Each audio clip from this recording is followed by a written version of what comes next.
যে মূলত কাকে এই সাফল্যের ইয়েটা দিতে চাও? একার চেষ্টায় কখনো এরকম কিছুই হয় না।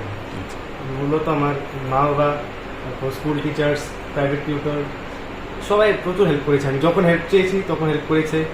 আমার মা আমার মানে প্রথমেই পড়ার বেস যা যা প্রয়োজন সব হেল্প করেছে।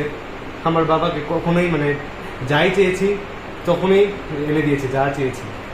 তারপর স্কুল টিচার্সদেরকেও কোনো দিন মানে যা জিজ্ঞেস করেছি সব সুন্দরভাবে যথাসম্ভব তার ভালোভাবে বুঝিয়ে দিয়েছেন।